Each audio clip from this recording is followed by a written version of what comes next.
Bapak, Ibu, saudara-saudari yang dikasihi Tuhan, saat ini kita akan membaca dan merenungkan kebenaran firman Tuhan.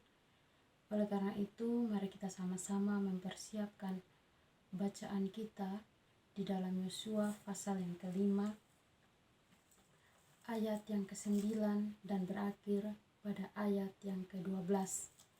Yosua pasal 5 ayat 9 sampai pada ayat yang ke-12. Namun sebelum kita membaca dan merenungkannya, mari kita meminta tuntunan Tuhan dalam doa. Kita berdoa. Terima kasih ya Tuhan atas segala penyertaan-Mu yang selalu dan senantiasa Engkau nyatakan dalam kehidupan kami ya Bapa. Hingga sampai dengan saat ini ya Tuhan, Engkau telah mengumpulkan kami, anak-anak-Mu, di rumah-Mu yang indah dan kudus ini ya Tuhan.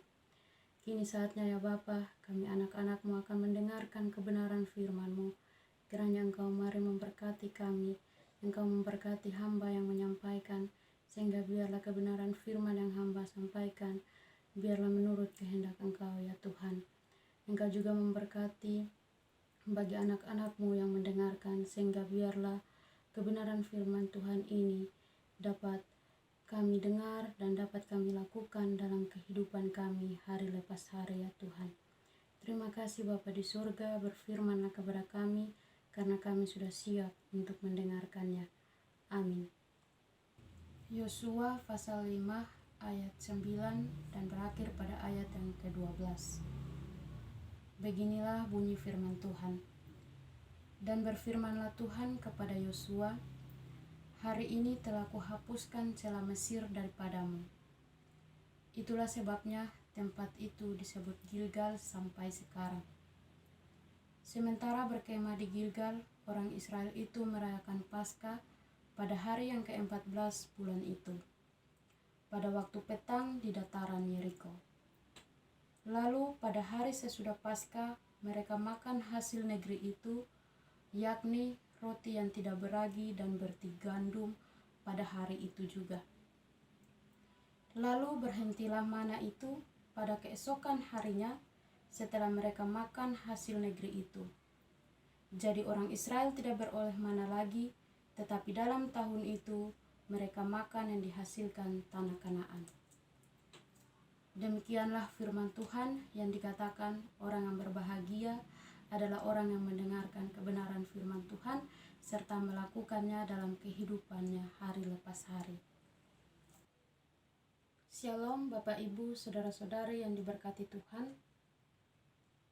Jika kita melihat bacaan Yosua 5 secara keseluruhan dari ayat yang pertama hingga pada ayat yang ke-12, maka teks ini membahas terkait dua hal penting, yaitu yang pertama tentang penyunatan dan yang kedua tentang Paskah.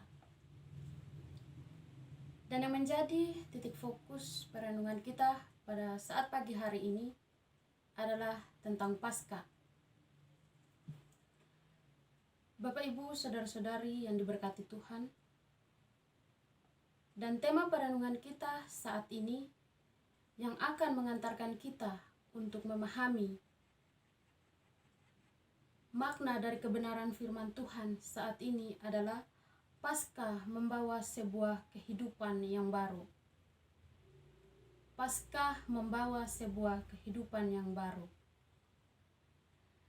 Oleh karena itu, Bapak, Ibu, saudara-saudari yang diberkati Tuhan, mari kita mengetahui terlebih dahulu apa itu Paskah. Paskah dalam bahasa Ibrani disebut Pesach, dan dalam bahasa Yunani disebut Paskah, kemudian di dalam bahasa Inggris disebut Passover. Dari ketiga kata ini memiliki arti melewati, sehingga Paskah berarti melewati. Bapak, Ibu, saudara-saudari yang diberkati Tuhan, jika kita melihat kata melewati di dalam Kamus Besar Bahasa Indonesia, maka kata melewati ini memiliki beberapa arti. yaitu ada melampaui, ada melalui, dan juga ada menempuh. Sehingga kita dapat mengartikan Paskah adalah sesuatu yang telah dilampaui, atau sesuatu yang telah ditempuh, atau sesuatu yang telah dilalui. Jika demikian, maka mari kita melihat kembali cerita bacaan kita pada saat ini, di mana kita mempelajari Paskah yang dirayakan oleh bangsa Israel ketika mereka keluar dari tanah Mesir. Bapak, Ibu, saudara-saudari yang diberkati Tuhan, ketika bangsa Israel keluar dari tanah Mesir, mereka melakukan Paskah. Paskah yang pertama kalinya mereka lakukan di suatu tempat yang bernama Gilgal, dan tempat ini berada di sekitar dataran Yeriko. Bapak, Ibu, saudara-saudari yang diberkati Tuhan, pada waktu itu ketika bangsa Israel merayakan Paskah sebagai peringatan mereka akan keluarnya mereka dari tanah perbudakan, mereka berkumpul bersama-sama dengan keluarga mereka. Kemudian mereka membunuh domba atau lembu jantan yang masih berusia 1 tahun dan yang tidak bercela. Bapak, Ibu, saudara-saudari yang diberkati Tuhan, domba atau lembu jantan yang mereka bunuh, darah dari domba yang mereka bunuh tersebut mereka mengoleskan pada tiang-tiang pintu rumah mereka di mana mereka berada untuk merayakan Paskah.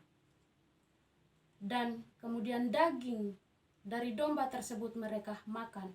Bapak, Ibu, saudara-saudari yang diberkati Tuhan, tentu kita bertanya, mengapa darah dari anak domba yang disembelihkan ini harus dioleskan pada tiang-tiang pintu? Bapak, Ibu, saudara-saudari yang diberkati Tuhan, darah yang dioleskan pada tiang-tiang pintu ini merupakan sebagai suatu tanda keselamatan yang akan diterima oleh anak-anak sulung bangsa Israel, karena pada waktu itu Tuhan akan membuat suatu peristiwa yang besar, peristiwa yang tidak pernah terbayangkan, yaitu Tuhan membunuh semua anak-anak sulung bangsa Mesir, dan anak-anak sulung bangsa Israel mereka terselamatkan dan tetap hidup bersama dengan keluarga mereka. Bapak, Ibu, saudara-saudari yang diberkati Tuhan, bangsa Israel melakukan Paskah pada tanggal 14 bulan pertama, atau yang disebut dengan bulan Nisan, pada waktu senja hari atau sore hari. Mengapa Paskah dilakukan mereka pada senja hari? Karena mengingat mereka keluar dari bangsa Mesir menuju ke tanah Kanaan pada waktu sore hari. Bapak, Ibu, saudara-saudari yang diberkati Tuhan, bangsa Israel berjalan keluar dari Mesir. Tuhan tetap menyertai mereka. Ketika bangsa Israel mengembara di padang gurun, Tuhan tetap menyertai mereka. Bapak, Ibu, saudara-saudari yang diberkati Tuhan, tentu kita mengetahui bahwa di padang gurun tidak terdapat suatu makanan apapun yang dapat mereka makan pada waktu itu. Tetapi Tuhan memberikan pertolongan kepada mereka dengan memberikan mana.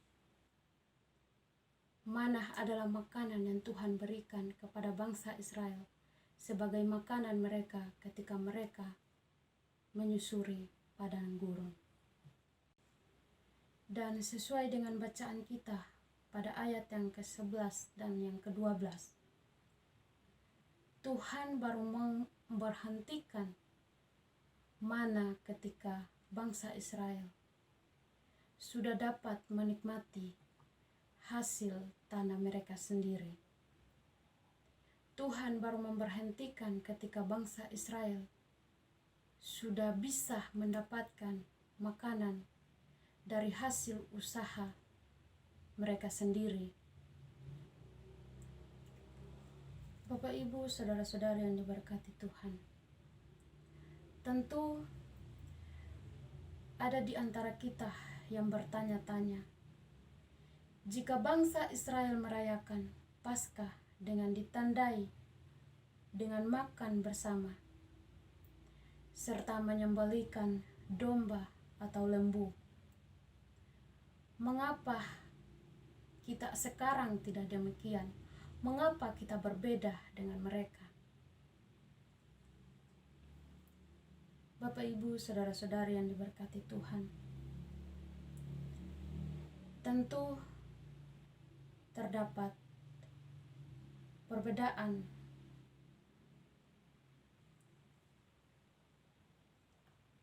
pada cara merayakan Paskah bangsa Israel dengan saat ini ketika kita merayakan Paskah.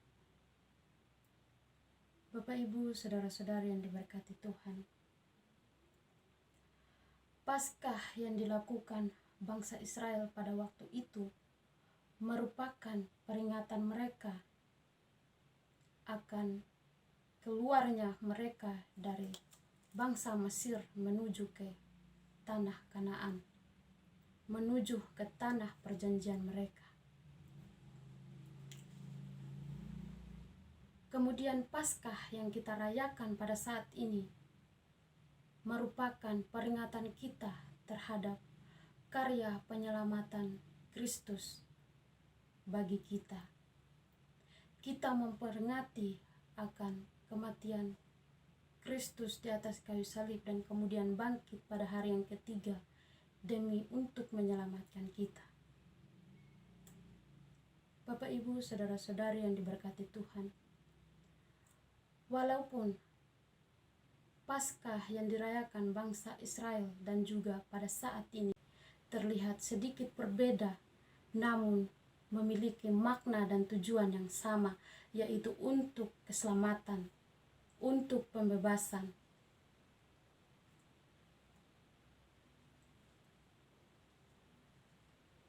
Bapak, Ibu, saudara-saudari yang diberkati Tuhan,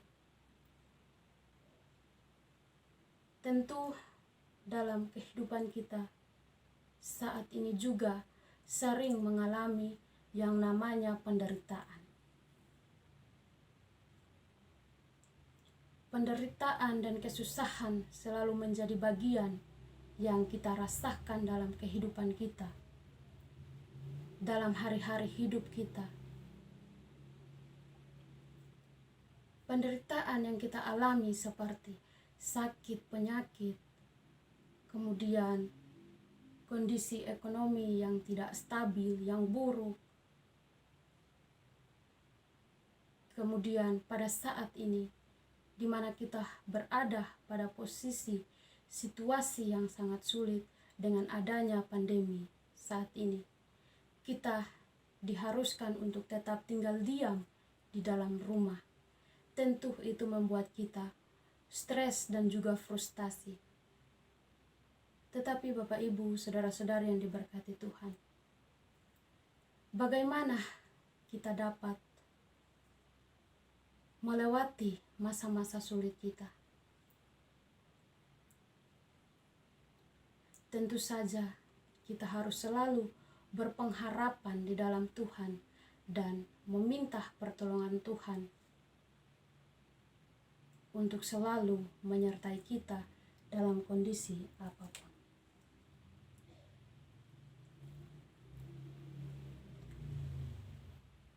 Bapak, Ibu, saudara-saudari yang diberkati Tuhan, karena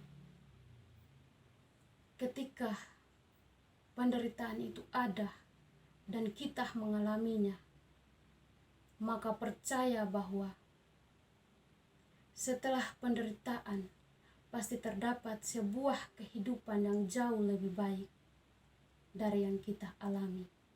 Bapak, Ibu, saudara-saudari yang diberkati Tuhan,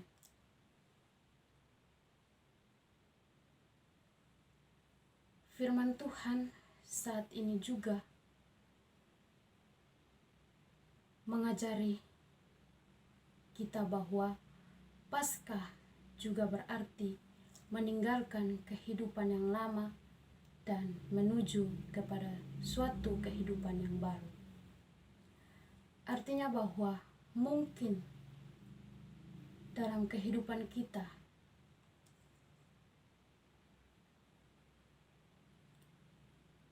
di dalam kehidupan yang kita jalani hari lepas hari ini, di hari kemarin, mungkin kehidupan yang kita jalani kurang baik atau yang tidak berkenan terhadap hati sesama ataupun terlebih yang tidak berkenan pada hati Tuhan.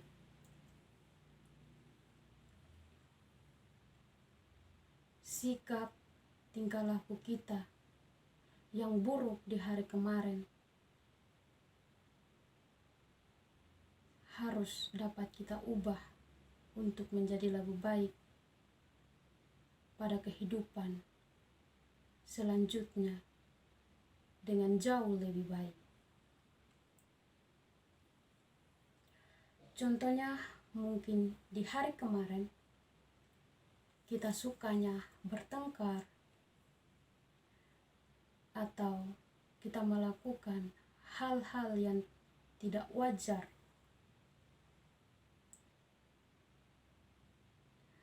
perbuatan-perbuatan yang tidak bagus, maka mulai sekarang kita harus dapat bisa mengubah kebiasaan-kebiasaan yang buruk menjadi lebih baik di hari-hari ke depan. Kehidupan kita sekalipun sulit, tetap percaya dan berpengharapan kepada Tuhan bahwa Tuhan dapat menyelamatkan kita dari dosa dengan mengorbankan dirinya demi kita. Maka percaya juga bahwa Tuhan mampu menolong kita di dalam situasi sulit sekalipun.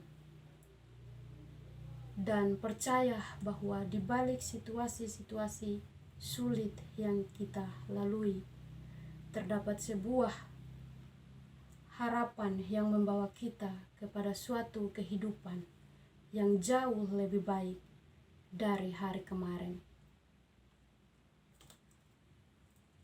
Bapak, Ibu, saudara-saudari yang diberkati Tuhan, maka perbaharuilah kehidupan kita dari kebiasaan-kebiasaan buruk kita yang kita lakukan selama hidup kita,